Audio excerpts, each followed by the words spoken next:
Pemirsa, seorang anggota DPRD Kabupaten Kupang, Nusa Tenggara Timur dilaporkan ke polisi atas dugaan kekerasan seksual terhadap seorang wanita.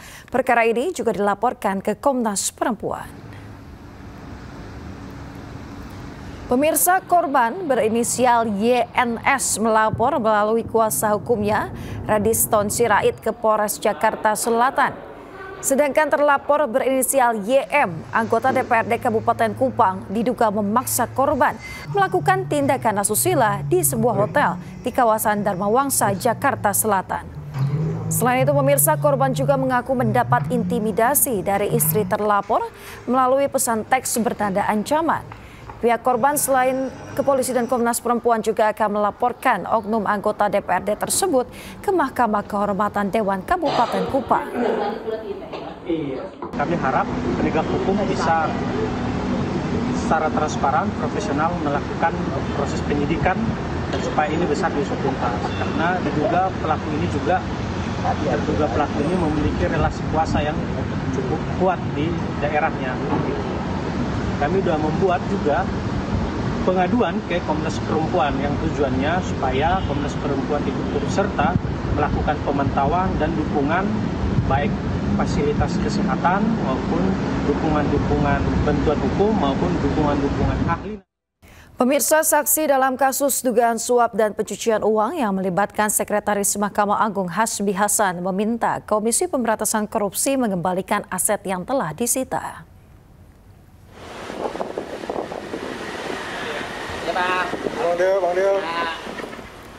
Kuasa hukum Linda Susanti, Deolipa Yumara, menilai penyitaan aset kliennya oleh KPK dilakukan tanpa dasar yang kuat. Aset berupa uang tunai, emas, dan sertifikat tanah dianggap merupakan milik pribadi kliennya dan tidak terkait dengan kasus Hasbi Hasan.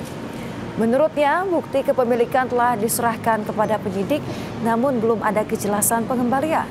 KPK sebelumnya menyita sejumlah aset dalam penyidikan dugaan suap dan pencucian uang yang melibatkan Sekretaris Mahkamah Agung Hasbi Hasan sebagai tersangka. Selama ini ibu ini diam-diam saja berusaha sendirian, sekarang ada kami, mudah-mudahan yang pasti aset itu adalah aset warisan yang selama ini belum pernah saya ungkap. Dan aset warisan murni dari orang tua saya dari Australia, dan saya pribadi sudah memberikan bukti-bukti dokumen secara resmi kepada penyidik, dan juga ada beberapa dokumen ketika dari Australia ke Indonesia. Pemirsa, kasus kematian Brigadir Esko yang tewas dibunuh rekannya sesama polisi terus menyita perhatian. Terbaru, warga bersama keluarga Brigadir Esko menggeruduk dan merusak tersangka lantaran kesal. Maksud kami merusak rumah tersangka lantaran kesal dengan pengungkapan kasus yang dinilai lambat.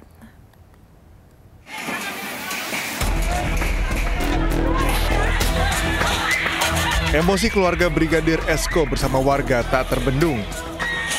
Keluarga korban pun menggeruduk rumah keluarga tersangka Bribtu Rizka di Desa Bunjeruk, Kabupaten Lombok Tengah, Nusa Tenggara Barat.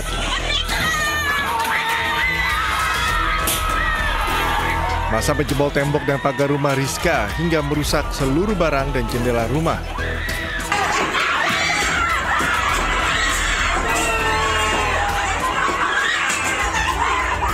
Aksi dipicu lantaran warga geram dan frustasi. Penyidik dinilai lamban menanggapi proses hukum kasus pembunuhan Brigadir Esko. Sudah ada pengakuan dari anak kami menyebut nama persis. Kenapa belum diambil? Waduh, anak alumni ini sudah menyebut nama-nama itu. Kenapa tidak diambil? Ya. Ada apa? Ini menyakiti perasaan kami. Kami sangat tersakiti. Kami dihina, keluarga besar kami dihina. Kami tidak terima. Harus pelaku ini segera ditangkap. Sebelumnya, Brigadir Polisi Esko Fascarelli ditemukan warga pada 24 Agustus 2025 dalam kondisi terlentang tak bernyawa dengan leher terikat tali. Belakangan terungkap, Bribtu Rizka yang merupakan istri korban ditetapkan sebagai tersangka.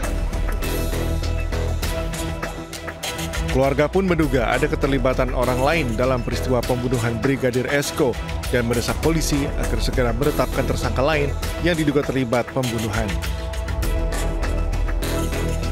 Dari Lombok, Nusa Tenggara Barat, Muzakir iNews melaporkan. Pemirsa, polisi masih selidiki tewasnya terapis berusia 14 tahun yang jatuh dari lantai 5 rumah pijat Delta Spa di Pejaten, Jakarta Selatan. Selain itu, polisi juga dalami dugaan eksploitasi anak di bawah umur dan dugaan pidana perdagangan orang.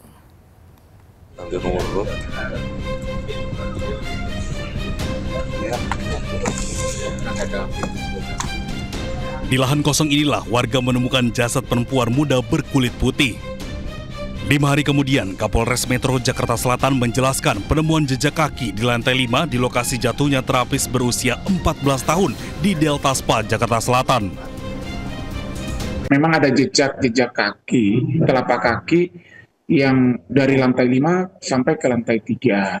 Nah, dari lantai 3 terus di pinggiran di tembok itu tiba-tiba jejak kakinya hilang. Dan akhirnya kita temukan juga di bawah ada dompetnya yang terpental atau lepas dari sakunya, mungkin dari tangan atau dari badannya, yang tidak, pada akhirnya kita untuk sementara masih melakukan penyelidikan pendalaman apakah ini benar dia terjatuh dari lantai 3 ataukah ada penyebab lainnya. Itu yang masih kita lakukan pendalaman terkait dengan hal ini. Kemudian kami juga mendapatkan informasi bahwa ini keluarga korban ini melaporkan adanya dugaan eksploitasi anak di bawah umur. Apakah itu benar, Pak? Sudah masuk laporannya? Iya, benar. Itu laporan yang sedang kita tangani, lakukan penyelidikan terkait dengan dugaan adanya eksploitasi anak atau terkait dengan Undang-Undang Nomor 35 Tahun 2000 tentang Perlindungan Anak. Artinya kita masih melakukan penyelidikan lebih mendalam lagi, melihat alat bukti yang kita kumpulkan.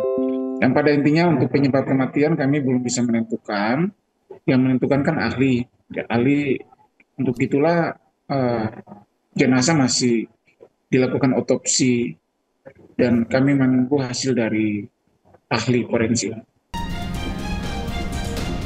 Sebelum dilaporkan meninggal, korban sempat ingin pulang ke rumahnya di Indramayu. Namun, niat korban terhalang oleh peraturan denda dari Delta Spa berupa uang jaminan sebesar 50 juta rupiah.